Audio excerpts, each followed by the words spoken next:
They say when a marriage ends, need to it's open our rarely marriage. sudden. It doesn't explode. It erodes slowly, silently, like water carving stone. And that's exactly how mine ended. Not with a fight, not with betrayal, but with a single sentence from my wife that I'll never forget. I want an open marriage. No tears, no hesitation, just words that sliced the air and rearranged my world. Emily and I had been together for 8 years, married for 5. We'd been through job changes, loss, and all the usual chaos that comes with two people trying to share a life. But lately, I'd noticed her pulling away. More nights out with her friends, more self-care weekends, more walls where laughter used to be. I thought it was stress. I thought it was a phase. But that night, sitting across from her at our kitchen table, I realized it wasn't a phase. It was a decision. She looked so calm as she said it. "I love you, Jake," she started, "but I've been thinking, maybe we've grown too comfortable. I think we should try being open. It could make us stronger." I laughed. Because what else do you do when the person you built your world with suggests tearing it apart in the name of strength? "You're serious," I finally said. "Completely," she replied. "I've already been reading about it. It's about trust, honesty, freedom. We'd still be us. Just freer versions." I stared at her, trying to find the woman I used to know somewhere behind those carefully rehearsed words. I didn't see her. I saw someone who had already made up her mind, someone who had already found what she wanted, or who she wanted, so I didn't fight. I didn't argue. I just said, "Okay." And that's how my wife opened the door. The weeks that followed were strange. She was happier, lighter, always texting, smiling, going out. I didn't ask where or with who. I already knew.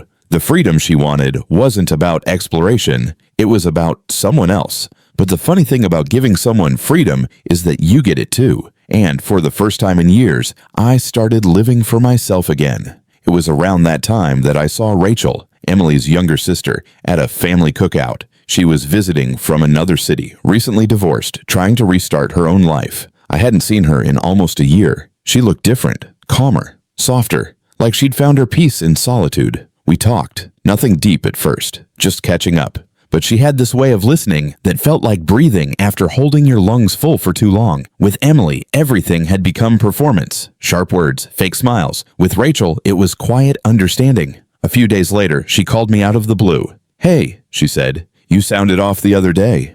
Want to grab coffee?" I should have said no. But loneliness has a way of sounding like permission. We met at a small cafe near the lake. She ordered tea. I got black coffee. We talked for hours about life, family, love, and the ways people break each other without meaning to. At one point, she said softly, "I know what she's doing. Emily's been talking. She thinks this open marriage thing is going to make her feel powerful." I nodded. "Yeah, she seems pretty thrilled about it." Rachel looked at me then, her eyes full of something between pity and anger. "You don't deserve that," she said. "You've always been steady." She's mistaking stability for boredom. Her words hit me harder than I expected. And when our hands brushed across the table, I didn't pull away. For the first time in months, I felt seen. It didn't happen fast. It didn't feel scandalous. It felt right. Rachel didn't flirt. She didn't chase. She just showed up. In the quiet moments. In the spaces my wife had long abandoned. One night, after dinner, I walked her to her car. The air was cool, and she smiled at me. That kind of small, knowing smile that says more than words ever could. "I know this is complicated," she whispered. "Yeah," I said, "but it feels simple when I'm with you." She hesitated, then kissed me. And that was it. I didn't tell Emily right away. Honestly, I didn't owe her the truth she'd already destroyed. But one night, she came home later than usual, still glowing from whatever freedom she'd been chasing. She poured herself a glass of wine and said, almost casually, "You've been quiet lately. Everything okay?" I looked at her, at the woman who had once been my partner, and I said, "Yeah, I'm fine." She tilted her head. "You sure?" I smiled. "Actually, better than fine." That was the first night I slept peacefully in months. A few weeks later, Emily found out. Rachel had posted a photo online. Nothing explicit, just the two of us at a local art event. I was smiling, genuinely smiling for once. Emily saw it. I know, because she showed up at my apartment the next morning, eyes red, hands shaking. "You're with her?" she spat, disbelief mixing with rage. I stayed calm. "You wanted freedom. I just learned how to live with it." "She's my sister, Jake." "Yeah," I said quietly, "and she treats me like a person, not an experiment." She stood there for a long time, staring at me like she didn't recognize me. Then she whispered, "You can't come back from this." I nodded. "Neither can you."